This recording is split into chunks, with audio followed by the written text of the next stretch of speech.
यीशु मसीह ने शिष्यों से कहा है तुम उदार बनो, जेनरोसिटी, बी जेनरस, दो, छितराओ बट बिखेरो, गिव अवे, दो, दान करो, लोगों को दो, सुसमाचार के काम के लिए दो, प्रभु के काम के लिए दो, परमेश्वर के राज्य के लिए, गिव इट अवे, दे दो, फैला दो, छितरा दो। छितरा दे, दे दे। हाँ, छितराने के द्वारा तुम वहां पे धन जमा करोगे, यहां पे धन जमा मत करो। यहां पे धन क्यों नहीं जमा करें? Why should I not save here? क्योंकि यहां पे तुम सेविंग करोगे, चोर लेकर के चले जाएंगे, उसमें रस्ट लग जाएगा, जंक लग जाएगा, खराब हो जाएगा, सड़ जाएगा। तो वहां पे कैसे बचाएंगे हम? स्वर्ग में बचाओ, लेकिन बचाएंगे कैसे? अच्छा, स्वर्ग में बचाओगे यहां छितराने के द्वारा, यहां बिखेरने के द्वारा, यहां ना बचाने के द्वारा। तो जितना अधिक निवेश करोगे प्रभु काम के लिए, जितना अधिक बांटोगे, जितना अधिक गरीबों को दोगे, जितना अधिक सुसमाचार काम के लिए दोगे, जितना अधिक मिशंस के लिए दोगे, जितना अधिक प्रभु के लिए दोगे, जितना अधिक कलीसिया को दोगे, जितना अधिक लोगों में निवेश करोगे, इन्वेस्टमेंट इन द पीपल, दूसरों में, अपने में नहीं दूसरों में, ऐसा करने के द्वारा तुम स्वर्ग में बचाओगे, स्वर्ग में जमा करोगे, और वहां पे चोरी नहीं होगी, वहां पे खराब नहीं होगा। और साथ ही साथ याद रखो, क्यों? क्योंकि तुम्हारे दो ही मालिक, एक ही मालिक हो सकता है। या तो प्रभु जी तुम्हारे मालिक हो सकते हैं, या तो संसार, पैसा, मैमन, पैसा, धन तुम्हारा मालिक हो सकता है, जिस पे तुम भरोसा करोगे। या तो तुम प्रभु भरोसा करोगे, या तो तुम पैसे पे भरोसा करोगे। या तो तुम सोचोगे प्रभु तुम्हारे भविष्य को बचाएंगे, या तो तुम सोचोगे पैसा तुम्हारे भविष्य को निर्धारित करेगा, सुनिश्चित करेगा, सुरक्षित करेगा। लेकिन तुम जो मसीही लोग हो, तुम जो शिष्य लोग हो, तुम प्रभु की सेवा करो। तुम पैसे की सेवा मत करो, पैसे पे भरोसा मत करो, पैसे को यहां बचाने की कोशिश मत करो कि हम सब यहीं बचा लेंगे। अगर हम बहुत बचा लेंगे तो कोई दिक्कत नहीं होगी। नहीं भैया, बहुत बचा लोगे तो बहुत बचाने के चक्कर में ना तुम्हें यहां बचेगा ना वहां मिलेगा, क्योंकि यहां पे चोरी हो जाएगा, टूट जाएगा, फूट जाएगा, जंक लग जाएगा, खराब हो जाएगा, कीड़े खा जाएंगे, बर्बादी हो जाएगी, दिवालियापन हो जाएगा यहां पे। साथ ही साथ तुमने वहां पे निवेश नहीं किया होगा तो वहां पे भी तुम्हारे पास कुछ नहीं रहेगा, तुम्हारे हाथ खाली रह जाएंगे। लेकिन प्रभु जी ये बात तो ठीक है, लेकिन अगर हम दे देंगे, अगर हम छितरा देंगे, अगर हम बांट देंगे, अगर हम स्वर्ग में निवेश करेंगे, तो हम यहां पे क्या खाएंगे, यहां पे हम क्या पहनेंगे? आखिर पेट का मामला है, प्रभु जी समझा करिए। पापी पेट है, क्या बताएं, भूख लगती है, पापी पेट है। इस संसार में हमें जी तो रहना, यहां पे हमें यहां पे चाहिए कि नहीं चाहिए, कपड़ा चाहिए कि नहीं चाहिए, रोटी चाहिए कि नहीं चाहिए, हमको प्रभु जी पीने के लिए कुछ चाहिए कि नहीं चाहिए। देखिए, हमारे परमेश्वर जो यीशु मसीह हैं, हमारे प्रभु जी, वो सब जानते हैं। जो जिस प्रभु की हम आराधना करते हैं, हमारा प्रभु हमारी वास्तविकता से और हमारी स्थिति से वाकिफ है, जानता है, पहचानता है। हमारा प्रभु इस संसार में स्वयं आकर के मनुष्य बन के उसने जीवन व्यतीत किया है। उसको मालूम है एक मनुष्य को जीने के लिए क्या क्या चाहिए, उसने अनुभव किया सब। हम प्रभु जी से ये नहीं कह सकते, कभी भी आप प्रार्थना में ये नहीं कहते, अरे प्रभु जी आपको क्या मालूम, प्रभु जी आपको क्या मालूम जीने के लिए क्या चाहिए। आप नहीं कह सकते हैं, यीशु मसीह से आप नहीं, हम और आप नहीं कह सकते हैं। हम लोग इतना फंस गए हैं इस संसार में। You see that? I mean, it's a tragedy. ये त्रासदी है ना, ये त्रासदी इतनी महान त्रासदी कि हम और आप इस संसार में इतना ज्यादा फंस गए हैं, इतना परेशान है संसार की चीजों के लिए। रोटी की कहां बात करें हम कहां बात करें, पीने की बात करें, हम कहां बात करें, कपड़े पहनने की बात करें। प्रभु जी क्या कहते हैं, देखो भाई, तुम चिंता मत करो। क्यों नहीं चिंता करो? क्यों नहीं चिंता करो? नंबर 1, पहला कारण यीशु मसीह 25 पद के अंत में देते हैं, क्या प्राण भोजन से या देह वस्त्र से बढ़कर नहीं? तुम्हारे पास जीवन है कि नहीं है?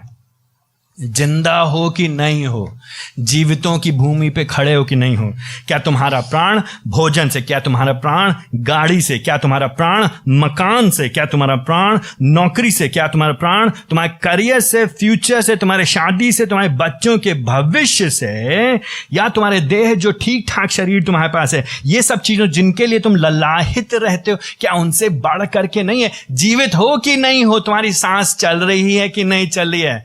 Has God provided or not? क्या प्रभु जी विश्वास योग्य हैं कि नहीं? समस्या यहां पे है ना, मुख्य बात जो यहां पे चल रही है, यीशु मसीह जो बात एड्रेस कर रहे हैं वो भरोसे की बात कर रहे हैं, ट्रस्ट की बात कर रहे हैं। हम प्रभु पे भरोसा नहीं करते। जब हम प्रभु पे भरोसा नहीं करते हैं तो हम इधर उधर की चीजों की ओर ताकने लगते हैं। हम क्यों नहीं उदार होते हैं? Going back to the context, पीछे जाइए। उदार हम क्यों नहीं होते हैं? Why are we not generous with money? अपने फाइनेंस के साथ क्यों नहीं हम उदार हैं? क्यों नहीं हम देते हैं लोगों को? अरे दे देंगे तो बचेगा कहां? क्यों नहीं हम अतिथि सत्कार करते हैं? अरे खाने का बजट बिगड़ जाएगा। क्यों नहीं हम करते हैं? क्यों नहीं हम किसी की मदद करते हैं? अरे जो बचाया था मैंने अपने बच्चे की पढ़ाई के, फीस कैसे देंगे? Do you see that? हम लोग, हो सकता है आप रोटी के लेना परेशान हो रहे हो सकता है आप पानी के लेना परेशान हो रहे हो सकता है आप कपड़े के लेना परेशान हो रहे हो, लेकिन आप जरूर परेशान हो रहे हैं 60 साल के बाद कितना पैसा मिलेगा रिटायरमेंट में, पेंशन में। 60 साल के बाद, उसके चक्कर में अभी अपने दिल को हम कठोर कर रहे हैं। उसके चक्कर में 20 साल के बाद मकान बनाने के लिए अभी हम अपने दिल को बंद कर ले रहे हैं, और अभी हम पैसे की आराधना कर रहे हैं। अभी पैसा हमारा मालिक बन जाता है। दो मालिक, प्रभु की सेवा करोगे, पैसे की सेवा करो, प्रभु की सेवा करो, पैसे, प्रभु जी के ठीक है, संडे को ठीक है, हफ्ते भर हम पैसे की सेवा करेंगे। पैसा चाहिए हमको, क्योंकि पैसा हमको सुरक्षा प्रदान करेगा।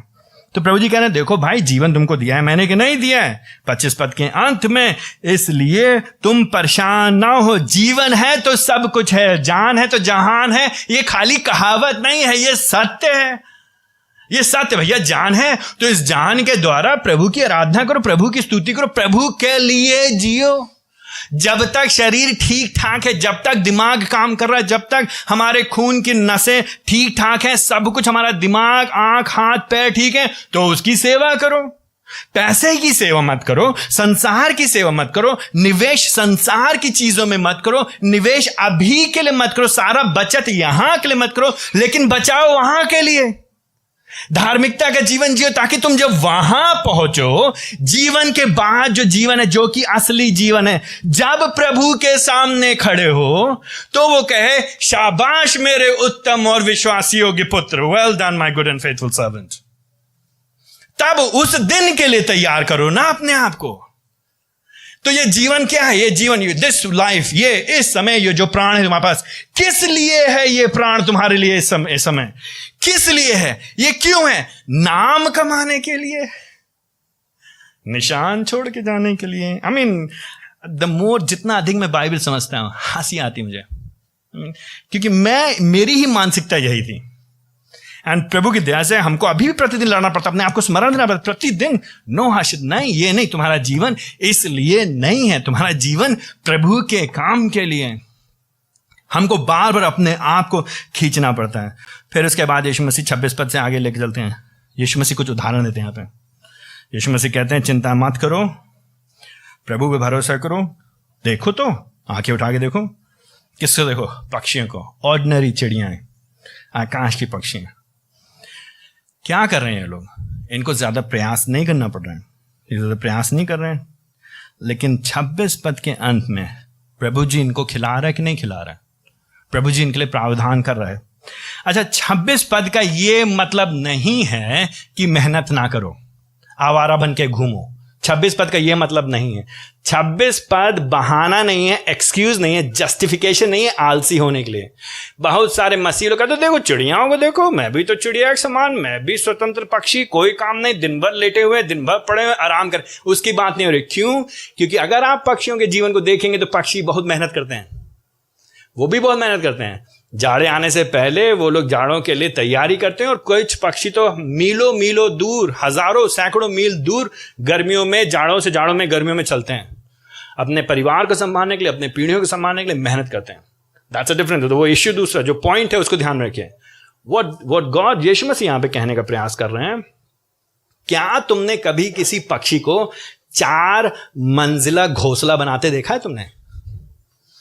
तुमने कभी 2 पक्षियों को आपस में कंपटीशन करते देखा है? मेरा घोंसला देखो तुमसे ज्यादा बड़ा है। क्या आपने देखा है? आपने कभी पक्षियों को देखा है जो अगले 20 साल के लिए रिटायरमेंट के लिए जमा कर रहे हैं? वो जमा करते हैं, बचाते हैं जितना इमीडिएट अभी की आवश्यकताओं के लिए, थोड़ा बहुत बेसिक नेसेसिटी के लिए, आधारभूत आवश्यकताओं के लिए, दैट्स इट। वो अभी से अभी के लिए प्रभु पे भरोसा करते हुए, उनका उदाहरण देते यीशु मसीह कह रहे हैं, भाई देखो चिड़िया हैं, ज्यादा मेहनत नहीं करती हैं। ऐसा तो नहीं है वो बड़ी ही हर साल वो कहते हैं कौन सी हम नई डिग्री करेंगे तो अगले साल हम ज्यादा कीड़े जमा करने पाएंगे। They don't think like that. वो ऐसा नहीं है कि हम अपने बच्चों को यूनिवर्सिटी भेजेंगे तभी हमारा घोंसला ज्यादा बढ़िया वाला बनेगा, बुढ़ापे में तो फिर हम आराम करेंगे, मेरे बच्चे जाकर के लेकर के आएंगे दाना और मैं बैठूंगे आराम से खाऊंगा। Nothing like that. उस तरह ये थिंकिंग मनुष्य लोग करते हैं, मनुष्यों की सोच है ये। जो विकृत सोच है मनुष्य की, आराम पाने के लिए सब कुछ अभी यहीं पे लगा दें। प्रभु जी कह रहे हैं नो लुक एट देम, उन पे देखो, ध्यान से देखो 26 पद में, आकाश पक्षी वो कुछ नहीं करते हैं, कुछ नहीं काटते हैं, खलियानों में नहीं जमा करते ना, उन्होंने नहीं बना के रखे, बड़े बड़े राशन की दुकानें नहीं बना के रखें, बट स्टिल, दूसरा पॉइंट, स्वर्गीय पिता खिलाता है। पहली बात, क्यों नहीं तुम चिंता करो, देखो तुम्हारे पास प्राण है। नंबर 2, क्यों नहीं चिंता करो, क्योंकि स्वर्गीय पिता अगर उनको खिलाता है 26 पद के अंत में, तो तुमको क्यों नहीं खिलाएगा? क्यों? फ्रॉम लेसर टू ग्रेटर, ये जो आर्ग्यूमेंट अक्सर आप बाइबल में देखेंगे, छोटे से बड़ा, कि अरे जब चिड़िया को खिला रहे तो तुम, हम लोग हिंदी में बोलते तुम कौन सी खेत की चिड़िया हो ना, किस खेत की मूली, तुम कौन सी चिड़िया हो ना, यहाँ पे नहीं, तुम कौन सी चिड़िया हो, तुम ऐसी चिड़िया हो जिसको प्रभु जी खिलाएगा। तुम बहुत बड़ी चिड़िया हो, परेशान मत हो, प्रभु जी आपकी चिंता करेंगे। जब उनकी चिंता करते हैं उनकी, तो आपको तो प्रभु जी ने अपने स्वरूप में बनाया है, आप उसके लोग हैं। और प्रभु जी ये विशेष तौर से मसीही लोगों से कह रहे हैं, शिष्यों से कह रहे हैं, जो उसके जाने, जो उसके राज में हैं, अपने राज में लोग, तुमको क्या चाहिए? प्राण को संभालने आखिरकार क्या चाहिए? हमको ये बताइए, ऐसे कितने लोग हैं जिनको मर्सिडीज और उनको BMW नहीं मिला, वो मर गए? कितने लोग हैं? कितने लोग हैं जिनको रोज बिरयानी खाने के लिए नहीं मिला, बटर नान खाने के लिए मिला, इसलिए वो मर गए? कितने लोग हैं जिनके पास 4 मंजिल का मकान नहीं, इसलिए वो मर गया क्योंकि 4 मंजिल का मकान नहीं था। खाने जीने के लिए क्या चाहिए? थोड़ा सा खाना। जीने के लिए क्या चाहिए? थोड़ा बहुत पानी। जीने के लिए क्या चाहिए? बस कपड़ा सभ्यता के लिए, दैट्स ऑल। है कि नहीं है? अरे प्रभु जी चिड़िया को दे सकते हैं तो तुम्हारे लिए तो इतना करेंगे ही करेंगे। That's the logic. ये जो तर्क यहां पे ये चल रहा है, काहे हैरान हो? अपनी जिम्मेदारी करो, मेहनत करो, काम करो, जो काम तुमको मिला उसको ईमानदारी से करो, बेईमानी ना करो, प्रभु के प्रति समर्पित हो, लोगों से प्रेम करो, निवेश करो, खर्चा करो प्रभु के राज में। तुम ठीक ठाक करोगे तो सामान्य तौर पे जीवन की रीति ये है, the general way of life है, सामान्य रीति से जीवन ये कि तुम्हारे पास खाने पीने को तो होगा ही, अंडर जनरल नॉर्मल सर्कमस्टांसेस, सामान्य परिस्थितियों के अंतर्गत, क्योंकि प्रभु जी तो देते ही देते हैं। 26 पद में इन वर्स 27, फायदा क्या है? एक और कारण, चिंता नहीं करते हैं। क्यों नहीं करते हैं मसीह लोग? क्योंकि चिंता करने से कुछ होगा नहीं। हम लोग के समाज में बोला जाता है ना, चिंता चिता के समान है। एंड एक मायने में सही है। अंग्रेजी में बहुत सालों पहले हमने एक बार एक कहावत सुनी थी, worry is like a rocking chair, it keeps you busy but takes you nowhere, है ना।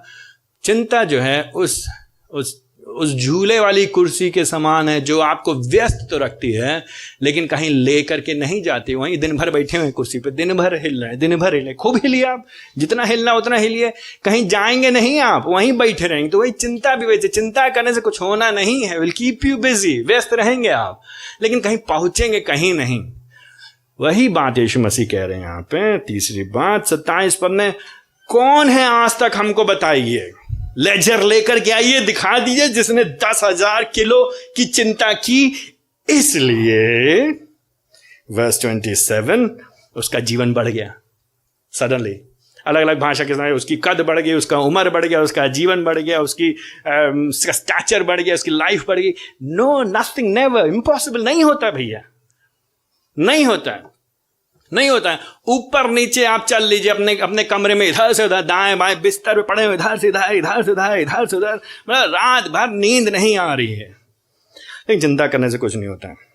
क्यों कर रहे तुम चिंता? I mean let me just talk a little bit about चिंता, थोड़ा बहुत चिंता के बारे में बात करना। एंड पहले भी शुरुआत में भी मैंने बोला था, जब हम चिंता के बारे में नकारात्मक तौर से बोल रहे हैं तो इसका ये मतलब नहीं है अपनी जिम्मेदारी को हल्का लेना, इसका ये मतलब नहीं है। Please don't go away thinking मैं तो बेपरवाह पंछी और आज़ाद हूं, मैं उड़ूंगा जहां चाहूंगा वहां बसेरा बनाऊंगा। हम ये नहीं कह रहे कि आप अपनी जिम्मेदारी मत निभाइए, मेहनत करना अपनी जिम्मेदारी निभाना है। जब यहां पे जो चिंता की बात है, यहां पे नकारात्मक तौर से बात की जा रही है, परेशान हो रहे, हैरान हो रहे, वही चीज बार बार, सुबह उठे उसके बारे में सोच रहे, रात में सोच रहे उसके बारे में, सोने से पहले सोच रहे उसके बारे में, सपने में भी वही आ रहा है, सपने में भी उठते बैठते सिर्फ वही चीज। अरे तो क्या हो सकता है आप रोटी कपड़ा के लिए नहीं करते हैं? अलग अलग चीजों के लिए लोग चिंता करते हैं, अलग अलग चीजों के लिए। लोग नौकरी के लिए चिंता करते हैं, नौकरी मिलेगी कि नहीं मिलेगी, मिलेगी नहीं मिलेगी, अरे मिलेगी तो मिलेगी, नहीं मिलेगी तो नहीं मिलेगी। जब फिर मिल गई, अरे नौकरी बचेगी नहीं बचेगी, बचेगी बचेगी नहीं जाएगी, छूट जाएगी छूट, अरे छूट जाएगी तो छूट जाएगी, काहे परेशान है भैया? इंक्रीमेंट मिलेगा कि नहीं मिलेगा, कब मिलेगा, कितना मिलेगा, इतना ही मिला, कौन क्यों नहीं मिला, दूसरे को क्यों मिला, मेरे को नहीं मिला, पड़ोसी को ज्यादा मिला, मुझको क्यों नहीं मिला, काहे परेशान है भैया? कई बार लोग दूसरों की खुशी में ज्यादा दुखी रहते हैं बजाय के अपने दुख में। उनको इसी बात की चिंता है, बाकी लोग हमसे आगे चले जा रहे हैं। भैया मेरे साथ के लड़के लोग देखिए, सब कार में घूम रहे हैं, मैं तो बेकार हूं। क्यों परेशान है भैया? वो कार में चल रहे हैं, तुम बेकार हो, तुम क्यों परेशान हो, तुम क्यों चिंता कर रहे हो? उन्होंने मेहनत किया, उनके लिए प्रभु ने रखा था, या उन्होंने क्या पता नहीं कैसे, क्या झूठ बोल के, क्या चोरी करके, क्या हमको नहीं मालूम। आप ईमानदारी से अपना काम करते रहिए, प्रभु के समय में जो भी होना होगा आपके लिए होगा। आप काहे चिंता कर रहे हैं? कुछ लोग बहुत चिंता करते हैं, किसी ने उनके बारे में कुछ कह दिया और उनकी रातों की रात की नींद उड़ गई। बोला कैसे, मैंने तो कहा भी नहीं था, मेरे से तो कुछ लेना देना भी नहीं था, मैंने तो कभी कहा नहीं, मैंने तो उसकी इतनी सहायता की, मैं तो खाली अच्छा बोलता, मैं तो कभी किसी की बुराई नहीं करता हूं, मेरे लिए लोग क्यों बोलते, सभी मेरे पीछे क्यों पड़े थे, और रात भर उनकी बर्बाद हो गई। कुछ लोग इसी बात, दूसरे लोग मेरे बारे में क्या सोचेंगे। तो यहां पे चिंता यद्यपि रोटी कपड़ा मकान से लेकर के हो रही, लेकिन चिंता किसी भी विषय में अलग अलग लोग अलग अलग चीजों के लेकर कर सकते हैं। कई बार लोग बहुत परेशान होते हैं कि मेरा बेटा बड़ा होगा तो उसको मैं क्या बनाऊंगा, इंजीनियर बनाऊंगी, डॉक्टर बनाऊंगा, इंजीनियर बनाऊंगा, डॉक्टर बनाऊंगा, इंजीनियर बनाऊंगा, डॉक्टर बनाऊंगा। बेटा कहाँ है? अभी मेरी शादी भी नहीं हुई, अभी आपकी शादी भी नहीं हुई, आपके बच्चे भी नहीं, तो आप इंजीनियर बनाएंगे, डॉक्टर बनाएंगे, आप क्यों परेशान है? अभी बच्चा बेचारा 5 साल का, अभी नर्सरी में जाना शुरू किया, अभी से परेशान है, हैरान है। चिंता अलग अलग, इस तरह की चिंता के बारे में प्रभु जी मना कर रहे हैं, इस तरह की चिंता के बारे में। लेकिन कुछ लेजिटिमेट चिंता होती हैं, कुछ जायज, कुछ सही उचित चिंताएं होती हैं, उनके बारे में थोड़ा बाद हम देखेंगे। फिलहाल के यहाँ पे 28 पद में प्रभु जी कहते हैं, फिर दूसरा उदाहरण देते हैं 28 पद में, तुम अपना 27 पद के अंदर, तुम अपनी आयु नहीं बढ़ा सकते, तुम कुछ फर्क नहीं कर सकते हो, कुछ नहीं कर सकते, जैसा है वैसा रहे कि प्रभु जी सार्वभौमिक है, प्रभु जी संप्रभु हैं, हर एक चीज उनके नियंत्रण में, तुम्हारे सोचने से कुछ नहीं होगा। 28 पद में देखो तो तुम काहे परेशान हो वस्त्र के लिए? तो चाहे वस्त्र और कपड़े और प्राण और यहाँ पे पीना और खाना, यहाँ पे चीजों, यहाँ पे आप रिप्लेस कर दीजिए जो चीज आपको चिंता कर रही है, जो भी चीज, चाहे बीमारी हो गई, चाहे बच्चे की शादी हो गई, चाहे आपकी शादी हो गई, पति मिलेगा कि नहीं मिलेगा, पत्नी मिलेगी कि नहीं मिलेगी, बच्चे पैदा होंगे कि नहीं होंगे, लड़का होगा कि लड़की होगी, नौकरी मिलेगी, घर बनेगा, इन सब की whatever you are thinking about, जिस चीज के बारे में आप सोच रहे हैं उसको यहां पे डाल दिया, अंदर से नहीं, हमको नहीं करने की चिंता, जरूरत कोई जरूरत नहीं हमें चिंता करने की। वर्स 28, तुम्हारे मेहनत करने से क्या होता है? वन के फूलों को देखो, और हिंदी का ट्रांसलेशन बेटर है, अंग्रेजी में कुछ बाइबल में लिखा है लिलीज, वहां पे लिली नहीं, जंगली फूलों की बात हो रही है, जंगली, जो जंगल में जो फूल नहीं होते ऐसे जो उगते हैं, वन के फूलों को देखो, ऑर्डिनरी, सामान्य, ऐसे ही, बिना, ना किसी ने उसमें, ना जंगल में जा करके कोई खाद नहीं डालता है, पानी नहीं डालता है फूलों में, अपने आप पानी बरसा, अपने आप जो नेचुरल प्राकृतिक रीति से जो उनको खाद मिल गया वो हो गया। वन के फूलों को देखो वो कैसे बढ़ते हैं। अनदर इलस्ट्रेशन, यीशु मसीह 28 पद में एक और इलस्ट्रेशन देते हैं। सो पहले तुम चिड़ियों को देखो, जंगल देखो कैसे चिंता नहीं करते हैं, प्रभु उनके लिए प्रावधान कराता है। Then look at these in lilies, इन फूलों को देखो, इन वाइल्ड फ्लावर्स, जंगली फूलों को देखो, कैसे प्रभु जी दिखने में क्या है, इनको क्या है, ये कुछ अपने लिए कपड़े बनाए उन्होंने, अपने लिए कपड़े नहीं बनाए। तो ये चित्रात्मक तरीके से प्रभु जी कह रहे हैं, देखो कितने सुंदर तरह के रंगीन कपड़े इनके, है ना, कोई लाल रंग का, पीले रंग का, एंड अलग अलग शेड्स में है। लाल में ही कई प्रकार के लाल हैं, पीले में ही कई प्रकार के लाल हैं, कैसे उनमें मिले हुए मिलावट है।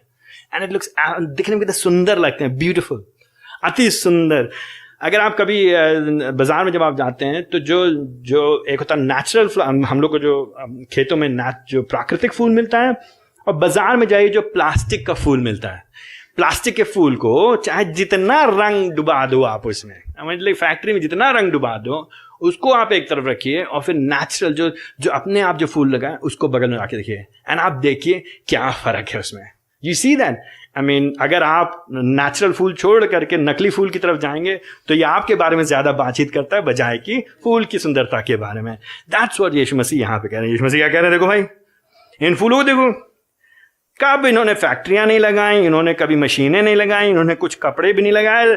29 पद में यीशु मसीह उनको सुलेमान से कंपेयर करते हैं। सुलेमान के लिए कहा जाता था कि वो पैसा था, वैभव था उसके पास उत्तम कपड़े थे, उसके कपड़े बहुत अच्छे थे। लेकिन यीशु मसीह कहते हैं सुलेमान भी कुछ नहीं है इनके सामने। Do you see that? I mean, of course अतिशयोक्ति है, समझाने का तरीका है, ये भाषा, चित्रात्मक भाषा प्रभु जी इस्तेमाल कर रहे हैं, लेकिन बाद में एक जोर है। यीशु मसीह कह रहे हैं, भाई देखो तो परमेश्वर के प्रावधान में, provision of God, Providence of God, परमेश्वर का जो प्रावधान है, जब प्रभु जी कुछ उपलब्ध कराते हैं, उसकी तुलना में मनुष्य जो बनाता है वो कुछ भी नहीं। भले ही वो संसार का सबसे अमीर आदमी सुलेमान हो और आज के समय में इलॉन मस्क या जो भी आदमी हो, doesn't matter, doesn't matter. India का सबसे अमीर अंबानी हो, वे जो भी सोने के कपड़े पहनते हो, वो जितने भी महंगे उनके घर वाले जेवरात पहनते हो, डजंट मैटर। उसकी सुंदरता और इन फूलों की सुंदरता, इनकी तुलना भी नहीं की जानी चाहिए। That's what Jesus is saying. तो यीशु मसीह क्या कह रहे हैं, भैया भरोसा करो मेरे ऊपर यार, प्रभु पे भरोसा करो। कहां तुम संसार के चक्कर में पड़े हो, कहां तुम संसार के चक्कर में पड़े हो। Verse 28 and 29 and then another illustration, फिर एक और इलस्ट्रेशन यीशु मसीह यहां पे देते हैं 30 पद में, एक और उदाहरण। यहां पे कहते हैं, देखो वन की जो घास है, तो पहले वन के फूल, फ्लावर्स, एंड देन उसके बाद घास को देखो। ये घास क्या है, घास क्या है, घास की कितनी भाव देते हैं आप लोग, हम आप कितना भाव देते हैं? घास आज है, कल चली जाएगी, घास की कोई चिंता नहीं है। जंगली घास की बात हो रही है यहाँ पे, घरों के बाहर जो लोग लगाते हैं महंगे चाइनीज घास, उसकी बात नहीं हो रही। यहाँ पे वन की घास, आज है कल भट्टी में झोंक दी जाएगी। I mean, good for nothing, बहुत ज्यादा काम नहीं घास का, बल्कि लोग काट के हटा लेना चाहते हैं। लेकिन फिर भी देखो प्रभु जी उनको सजाते हैं। God does it. ये जस्ट बार बार अलग अलग एंगल से, अलग अलग तरीके से प्रभु जी के कहने का है कि प्रभु जी प्रावधान करते हैं। He is the God of provision, he provides, वो उपलब्ध कराता है, वो जो उसकी सृष्टि है उसकी चिंता करता है। अगर प्रभु जी ने सृष्टि की है चिड़िया की, अगर प्रभु जी ने सृष्टि की है फूलों की, अगर प्रभु जी ने सृष्टि की है घास की, अगर प्रभु जी चिड़ियों की और फूलों की और घास की चिंता कर सकते हैं, और अगर प्रभु जी फूलों को, चिड़ियों को, घास को प्रावधान करा सकते हैं, तो आप और हम उनसे कहीं बढ़कर के हैं भैया। हमारे और आपके लिए तो प्रभु जी प्रावधान कराएंगे। इसलिए उसके ऊपर भरोसा रखो, इसलिए अपने ऊपर भरोसा मत रखो, इसलिए अपने हृदय को कठोर मत करो, इसलिए अपने दिल मत बंद करो, इसलिए उदार बनो, प्रभु जी के राज में निवेश करो, प्रभु जी के कार्यों में अपने आप को लगा दो, प्रभु जी तुम्हारे लिए उपलब्ध कराएंगे। Do you see the connection? Do you see the flow? Do you see the logic? जो तर्क है वो ये चल रहा है यहां पे, इसलिए आया है ये सेक्शन यहां पे। हम और आप क्योंकि बहुत जल्दी अपने स्वार्थ में, अरे भैया क्या बताएंगे, 20 साल के हो गए, 40 साल के हो गए, मकान नहीं बनाया। कितने हमारे दोस्त, हम कितने लोग से बात, भैया यार अब तो बनाना पड़ेगा घर। काहे बहुत मतलब परेशान हो के, हैरान हो के, लोन ले करके किसी तरह से बना ले, 60 साल के हो, रिटायरमेंट होते हैं, घर बन गया, बहुत सुखी, 65 साल में चलते बने। क्या हुआ? पूरा प्रभु को देने की बात है, सुसमाचार को देने की बात है, मिशंस के लिए देने की बात हुई, कलीसिया में देने की बात हुई, लोगों की मदद करने की बात हुई, तो अपने हृदय को कठोर बना के रखा। एक एक मुट्ठी, एक एक पाई बचा बचा के जोड़ा, एक एक रुपया, एक एक रुपया। चाय भी, एक चाय लेंगे कटिंग कराएंगे 4 डायरेक्शन में। आई मीन इतनी कंजूसाई, इतनी कंजूसाई, इतनी कंजूसाई कहां लेके जाओगे भैया? यही बात प्रभु जी कहने का प्रयास कर रहे हैं यहां पे इस पूरे खंड में। 25 पद से लेके 30 पद में जो मसीही लोग हैं, जो सच्चे शिष्य हैं, वे प्रभु पे भरोसा रखते हैं प्रावधान के लिए, इसलिए वे प्रतिदिन की चीजों की चिंता नहीं करते हैं। कुछ समय पहले मैं एक डॉक्यूमेंट्री देख रहा था। अमेरिका में कुछ लोग हैं जिनको प्रेपर्स कहा जाता है। प्रेपर्स मतलब तैयार करने वाले, तैयारी करने वाले। तो उन लोगों को ये डर लगता है कि दुनिया खत्म होने वाली है। उन लोगों को ये डर लगता है कि कभी भी न्यूक्लियर वॉर, परमाणु युद्ध हो जाएगा कभी भी। जब हो जाएगा तो खाना नहीं मिलेगा, रहने जगह नहीं। तो उन लोगों ने क्या करके रखे हैं, बंकर्स बना के रखे हैं, मतलब भयंकर जमीन के अंदर, और 3-3, 4-4, 5-5 साल के लिए खाना उन्होंने स्टोर करके रखा है। खाना यहाँ लोगों को एक वक्त का खाना नहीं मिल रहा, माने 3 से 4 से 5 साल के लिए खाना, ईंधन, डीजल, पेट्रोल, आई मीन रहने के लिए। दैट्स द काइंड ऑफ, हम और आप में क्षमता नहीं करने की, नहीं तो हम और आप भी कई बार वही कर रहे होते हैं। क्यों हम लोग एक मकान के बाद दूसरा मकान खरीदने के चक्कर में थे, बताइए क्यों? क्यों हम लोग जमीन पे जमीन जोड़ने के चक्कर में थे अपने लिए, बताइए क्यों? दिक्कत आएगी तो कौन मदद करेगा भाई? दिक्कत आएगी तो कोई नहीं मदद करेगा भैया। जब दिक्कत आएगी, जब प्रभु जी जब दिक्कत भेजेंगे, तब आप बचा लो जितना बचाना है, चोरी करके प्रभु से बचा लीजिए। कोई भी चीज नहीं बचाएगी आपको और हमको। हमारी सुरक्षा, हमारी असली सुरक्षा प्रभु के हाथ में है। इसलिए हम लोग चिंता नहीं करेंगे। ना सिर्फ हम लोग चिंता नहीं करेंगे, नकारात्मक तौर से हम नहीं करेंगे, लेकिन सकारात्मक तौर से 31 पद से आगे, 31 पद से लेकर 34 पद में हम लोग परमेश्वर की खोज में लगेंगे पॉजिटिवली। तो अच्छा ठीक है, चिंता मत करो, चिंता मत करो, चिंता मत करो। ठीक है, चिंता तो फिर करें क्या भैया? हम क्या करें? हम चिंता मत करो तो क्या करो? प्रभु को खोजो भैया, प्रभु पे मन लगाओ, उसके पीछे चलो, उसके लिए जियो भैया। समझ में आया नहीं? समझ में आया? सिंपल है, इट्स वेरी सिंपल। क्रिश्चियनिटी, मसीहत बहुत सरल है, जटिल नहीं है। पता नहीं कहा इतना मुश्किल बना दिया। सीधी सीधी बात, दुनिया के चक्कर में ना पड़ो, प्रभु जी के लिए लगे रहो। खत्म। काहे मुश्किल है ये बात? लेकिन फिर भी हम और आप बार बार इस बात को समझने से इनकार करते